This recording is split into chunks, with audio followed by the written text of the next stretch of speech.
안녕하세요. 박용덕입니다. 공인중개사법 한 장으로 정리 끝. 이번 시간은 14번입니다.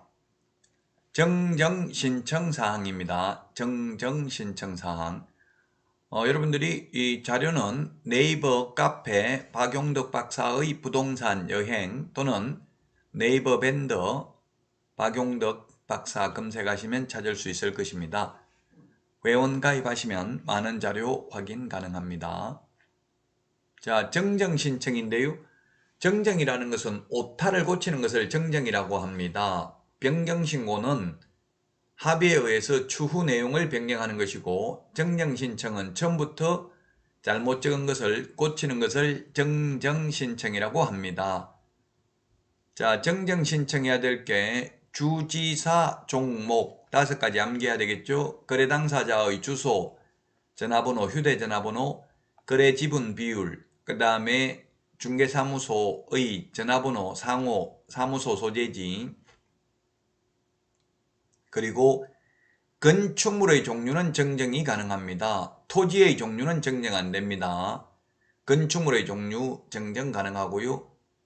거래 대상 부동산 등의 지목, 면적, 거래 지분 및 대지권 비율 정정이 가능합니다. 정정도 가능하고 변경도 가능한 게 3개가 있는데요. 그게 뭐냐면 거래 지분 비율, 그리고 면적, 거래 지분 요 3개는 정정도 가능하고 변경도 가능합니다. 변경은 추후 합의에 의해서 내용을 변경하는 것이죠. 정정은 처음부터 잘못 적은 것을 고치는 것을 정정이라고 한다. 자, 이 정정신청 주지사 종목 중에서 거래 당사자의 주소, 전화번호, 휴대전화번호의 경우에는 단독으로 정정이 가능합니다. 단독으로 서명 또는 날인해서 정정 가능합니다. 그러므로 담당 공무원이 사실 여부를 확인해야 되기 때문에 전자문서는 불가능하고 방문신고만 가능합니다. 정정신청서라는 법정서식은 없습니다. 법정서식이라는 것은 법률에 또는 법령에 규정된 서식을 말하는데요. 서식이 없다. 법정서식 없는 게 뭐가 있습니까? 이 정정신청서 법정서식 없고요. 그 다음에 거래계약서, 금인계약서 법정서식 없고요. 그 다음에 공동사무소 설치신고서, 중개보수영수증 요 5개는 법정서식이 없습니다. 따라서 정정신청서도 법정서식이 없기 때문에 신고 필정에 정정사항을 기재해서 제출하면 됩니다. 자, 건축물의 종류는 정정 가능한데 토지의 종류, 부동산의 소재지, 지번, 성명, 주민등록번호와 같은 계약의 본질적 내용은 정정 안 됩니다. 왜 안 되도록 하냐면은 예를 들면 성명, 주민등록번호를 다 바꿀 수 있다면, 정정, 수정할 수 있다면, 예를 들면 박용덕 매수인으로 했습니다. 제가 사가지고 또 다른 사람한테 미등기 전매를 하고요. 전매하면은 양도소득세도 내야 되죠. 그러니까 그냥 최종 매수인이 산 것처럼 이름도 정정을 하고 주민등록번호도 정정을 해버릴 수 있습니다. 그러면 탈세로 악용될 수 있겠죠. 따라서 계약의 본질적 내용은 정정 안 되고, 그러면 제가 국토부에 주민등록번호 잘못 적었는데 어떻게 하면 되냐 물어보니까 해제 신고를 하고 새로 부동산 거래 신고를 하랍니다. 따라서 건축물의 종류는 정정 가능하지만 토지의 종류 정정 안 됩니다. 소재지, 지번을 바꿔버리면 이거는 딴 부동산이라고 본 겁니다. 그러면 종전부동산 거래한 것은 해제 신고를 하고 새로 부동산 거래를 신고하랍니다. 자, 그 다음에 요거는 직접 정정하고는 별개의 문제인데요. 그냥 여백이 있기 때문에 적어 놓은 것입니다. 미거래 신고, 거짓 해제 신고 3천만 원 이하의 과태료 이렇게 되어 있는데, 미거래 신고가 뭐냐면 거래하지도 않았는데 거짓으로 부동산 거래 신고한 경우, 해제되지도 않았는데 거짓으로 해제 신고한 경우는 3천만 원 이하의 과태료입니다. 그런데 거래를 하고 거짓 신고한 경우는 100분 5% 이하 과태료고요.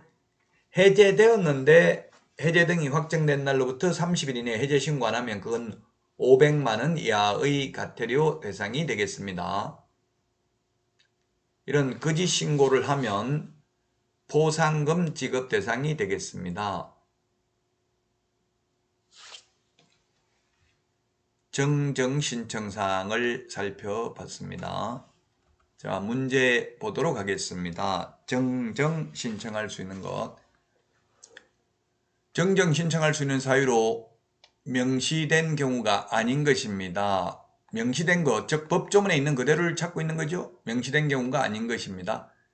정정, 오타 고치는 게 정정이다. 따라서 정정은 언제든지 정정할 수 있습니다. 변경신고는 추후 합의에 의해서 내용을 변경하는 경우이기 때문에 변경신고는 등기 신청 전에만 변경신고할 수 있습니다. 그러나 정정신청은 등기한 후에도 정정 가능합니다. 예를 들면 면적이 1000제곱미터인데 동그라미가 하나 빠져가지고 100제곱미터라고 잘못 적었다면 등기된 후에도 정정 가능합니다. 언제든지 정정 가능합니다. 자, 중도금 지급일이 변경된 경우, 이 중도금 지급일이 변경된 경우는 변경신고할 수 있습니다. 니은 건축물의 종류가 잘못 기재된 경우에는 정정 가능하고요. 토지의 종류가 잘못 기재된 경우는 정정 불가능하다고 했죠. 건축물은 가능합니다. 그 다음에 디귿, 매수인들의 거래 지분이 잘못 기재된 경우 거래 지분 비율, 면적 요 세 개는 정정 신청도 가능하고 변경 신고도 가능하다고 했습니다. 네, 가능합니다. 정정. 리얼에 개업공개사의 사무소 소재지가 잘못 기재된 경우, 개업공개사 사무소 전화번호, 그 다음에 상호 사무소 소재지, 중개사무소 소재지 잘못 기재된 경우 정정 가능합니다. 이거는 계약의 본질적 내용 아니잖아요. 중개사무소 소재지니까. 중개대상물 소재지는 정정 불가능하다고 했죠. 자, 그 다음에 미음에 상가 건물 거래 잔금 지급일이 변경된 경우에는 변경 신고할 수 있습니다. 따라서 주지사 종목 정정 신청할 수 있는 것으로 명시되어 있지 않는 것은 정답은 2번이 되겠습니다. 정정 신청, 변경 신고는 할 수 있습니다. 안 해도 됩니다. 그러나 해제 신고의 경우는 해제 등이 확정된 날로부터 30일 이내 해제 신고하여야 합니다. 종전에는 해제 신고도 할 수 있다 였죠. 개정됐습니다. 자, 이번 시간 여기까지 하고 다음 시간에 찾아뵙겠습니다. 수고하셨습니다. 안녕.